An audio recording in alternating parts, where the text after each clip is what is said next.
Jammu Kashmir peoples party के जो president है शहबान शाही साहब, वो यहाँ पर मेरे साथ मौजूद हैं। वर्डिक्ट आ चुका है सर। सुप्रीम कोर्ट ने एक तो जो 370 एब्रोकेट किया गया उसको कहीं ना कहीं तक सही बताया। उसके अलावा दो चीज़ें और कही गई हैं कि 2024 सितंबर तक इलेक्शंस कराए जाएँ और साथ ही साथ जो स्टेटहुड है वो रीइंस्टेट किया जाए। पूरे वर्डिक्ट को आप कैसे देखते हैं? देखिए, जो वर्डिक्ट है, if it has gone against the constitutionality, what we are saying, जब honourable Constituent Assembly of India and Constituent Assembly of Jammu and Kashmir, after the provisional accession in which Maharaja Hari Singh was involved, उसमें खाली 3 domain से आपके पास defence, foreign affairs और communication. The same has happened with other princely states also. अगर आप north west frontier में देखेंगे, जहाँ खान अब्दुल गफ्फार खान के जो भाई थे, he was in government till 1946, Congress was in government in north west frontier. वहाँ आपने प्लेबिसिट कराया, आपने जूनागढ़ में प्लेबिसिट कराया, आपने जो फिर ईस्ट पाकिस्तान, आज के बांग्लादेश का एक हिस्सा बना, डिस्ट्रिक्ट इन आसाम। तो सारी कॉन्स्टिट्यूशनैलिटी हिस्ट्री इस केस के हमारे सामने है।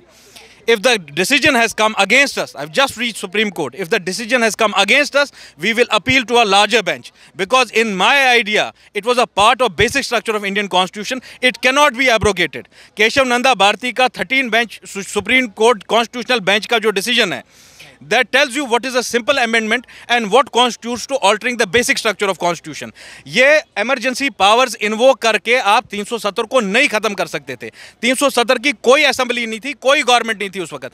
गवर्नर ने ही जो अपॉइंट दिल्ली का किया हुआ है, उसी ने कंकरेंस दी कि हाँ, आप ये सारी जो मनूवर्स है वो कर लीजिए। हम इस फैसले से बिल्कुल भी we are not satisfied and we will go to a step क्या होगा sir? we will appeal to a larger bench. All right sir. इसके अलावा कुछ लोग ये भी कह रहे हैं सर, 370 से पहले जब तक एब्रोगेट नहीं किया गया था, जम्मू कश्मीर के डेवलपमेंट में बहुत सी ऑब्स्ट्रक्शन थी, लोग इन्वेस्ट नहीं कर रहे थे, टूरिज्म नहीं था, इस तरह की बातें भी आ रही हैं। आप क्या कहना? नहीं, ये सबसे बड़ा फेलियर रहा है लास्ट की जितनी भी गवर्नमेंट्स रही है, successive government, whether it be Congress और बीजेपी। आपके पास 370 में वो प्रोविजन था कि आप फाइनेंशियल लीज ले सकते थे 99 ईयर्स के लिए। You please tell me, you designed an IT city in Poona, you made an IT city in Bangalore, why not in Srinagar? अगर आपने एम्स बनाए, बाकी सारी मल्टीनेशनल कंपनीज आई, यहाँ गुरुग्राम में DLF साइबर हब है, ये वाली सारी डेवलपमेंट्स कश्मीर में क्यों नहीं हुई? This is a question that has to be answered by the central government, not by the state governments of Jammu and Kashmir. And if they were lacking anywhere to tackle terrorism, it was the lack of will from New Delhi. जो आपके उस वक्त के home minister थे वो जवाब दे हैं कि वो डेवलपमेंट क्यों नहीं हुई। एस 370 किसी भी चीज़ में कोई भी बाधा नहीं थी, कोई रुकावट नहीं थी। ये मैं हकायक आपके सामने तारीख के पस मंज़र में बोल रहा हूँ कि 370 जो आपका एक बेसिक स्ट्रक्चर था इंडियन कॉन्स्टिट्यूशन में, उसमें जो जम्मू कश्मीर की स्टेट का आपके साथ एक्सेशन हुआ वो खाली 3 डोमेन्स पे हुआ, डिफेंस, फॉरेन अफेयर्स और कम्युनिकेशन पे। Rest of the things Jammu Kashmir had the authority to make laws for their own people and any legislation that had to be extended to the people of Jammu and Kashmir needed concurrence from their assembly. यही हमारा limited point है। ये जो 370 है, ये हिंदुस्तान के आईन ने दिया है, ये आपको समझने की ज़रूरत है।